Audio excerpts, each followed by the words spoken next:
no matter what kind of approach we have to waking up, whether it's intensive sadhana done within some kind of a spiritual form, practice, or religion, or whether it's just going about ordinary conventional life, if that's our sadhana, then at some point we're going to have to come face to face with the non-spiritual and the spiritual being equal.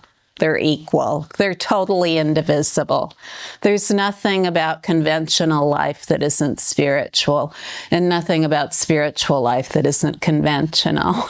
So, you know, some of the forms we choose, it's important to know that at some point, no matter how beautiful, wonderful, incredible, and fantastic those forms may be, that we will realize that those forms are equal with everything else. So that, you know, maybe all of the pujas we've been doing, the statues and other icons that we've had as part of our practice, no matter what they may be, we start to see that icon in everything, you know, whatever it is. We see Shiva. Isn't today Shiva Day? And the feast day of Shiva here in India.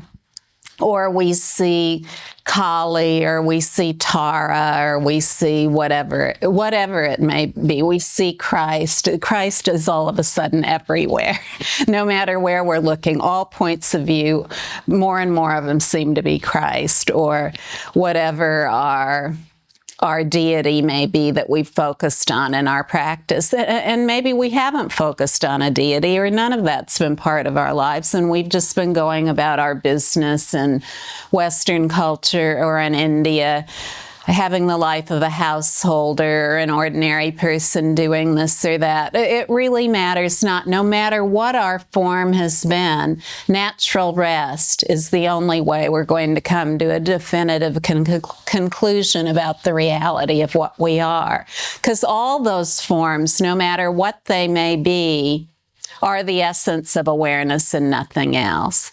So when we rest naturally, when we rest easily, when we rest completely without seeking anything, when we rest naturally for short moments repeated many times, more and more we realize this essence of what we are as the complete purity and perfection that includes all points of view.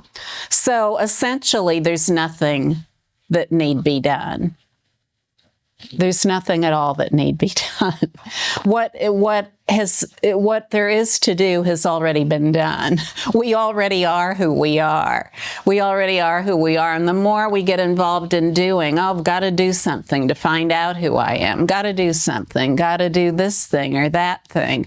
What I'm doing right now, it isn't okay. It's not okay. I'll never find out who I am by doing this thing that I'm doing. Better do something else. Better add more in because I'm not realizing who I am.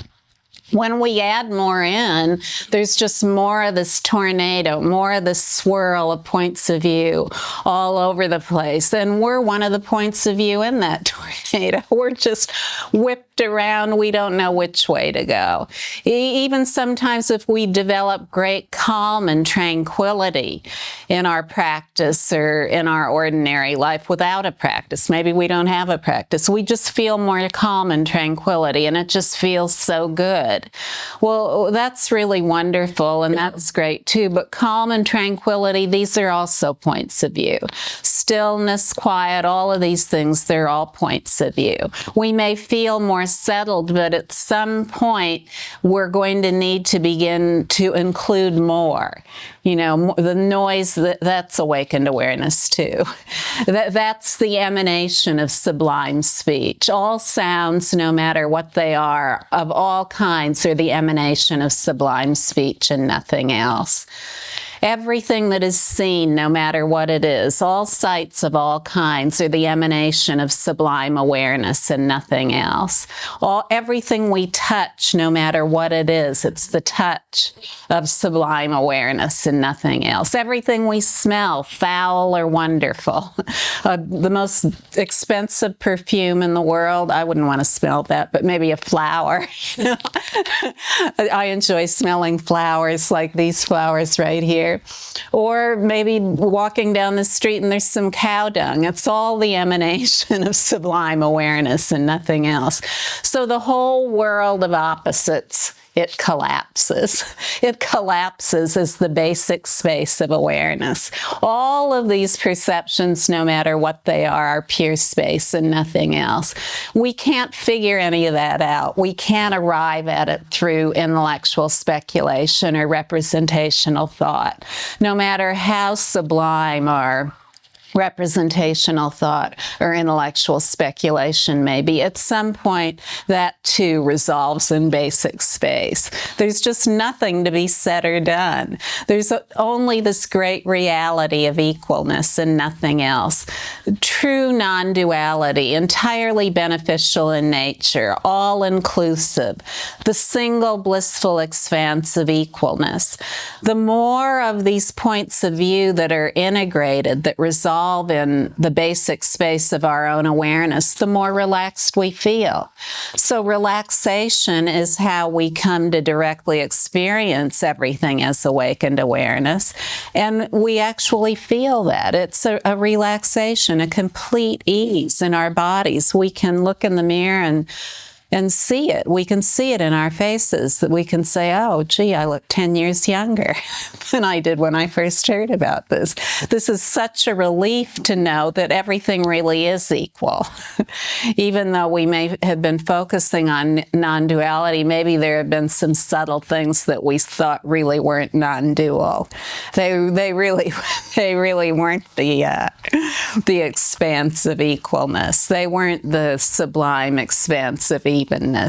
Maybe we had just a few subtle things we thought didn't fit in there. Maybe some things, we really didn't want to talk to anybody else about. In fact, we were sure we couldn't talk to anyone else about them. Yeah, subtle desires maybe, or something like that, that we thought maybe at some point we'd have some kind of those spinal anesthetics where they kind of block everything off from the waist down.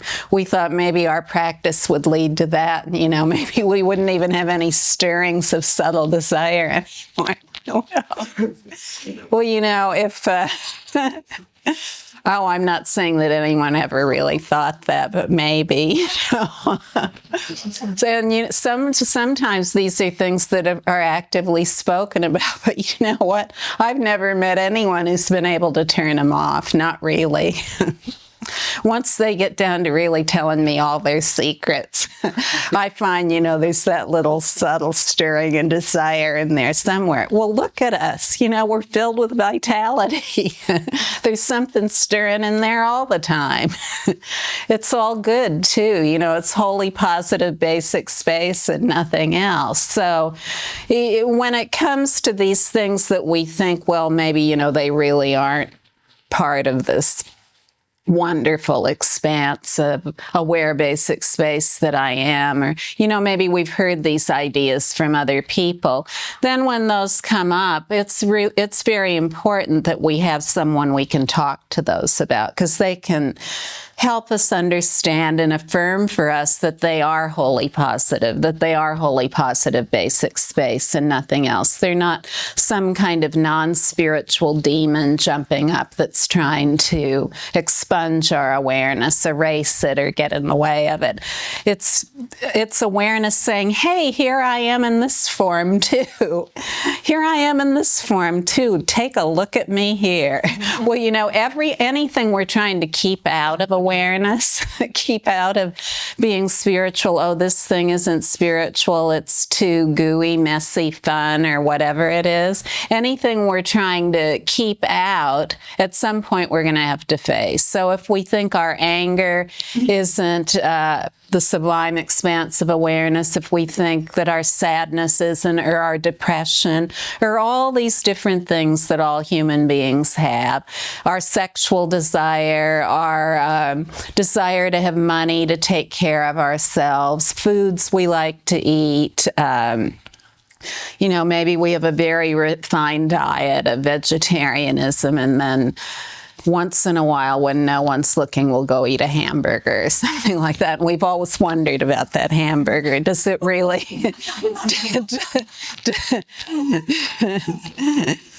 can I really be enlightened and still eat hamburgers? That's the question. Or, whatever it is. So you see, anything that we're subtly or overtly keeping out of the picture of the vast expanse of awareness, at some point we're going to have to realize that whatever that is, it is the reality of awareness and nothing else. But we really don't have to do anything. We don't have to do anything. We just need to relax. And sometimes people just come here and they'll say to me after, oh, gee, I remember a man who came once, and he'd never been to a satsang before in his life. He just heard about it from his sister. And he just finished his PhD in clinical psychology at the University of California. And he came the first time, he sat in the front row, and after I talked for a while, he raised his hand and he just started talking like the greatest being who had ever lived. All of this warmth was just pouring out of his mouth, and all of these beautiful words, and it just seemed like he'd been to hundreds of satsangs. That he'd been to hundreds of satsangs, past, present, and future. He'd been to them all. And in talking to him, he said, oh, no, this is the first time I've been to anything like this. He said, I never knew anything like this existed, but he said, it's so familiar. It's so warm. I'll never have any doubt ever again that I am this. I just know this above all else. So you see, it doesn't have to be any one way. When we come here, we can just totally relax and allow ourselves to take over ourselves. There's nothing to be afraid of. Oh, yes, that's another thing to say. There's nothing to be afraid of. No matter what thought we may have, no matter what emotion, no matter what twinge or twitch in our bodies, whatever it is, there's nothing to be afraid of. There's nothing that we have to try to hold down or hold out of the way or keep it quiet. Nothing at all. We are who we are, and everything that we are is this aware basic space and nothing else.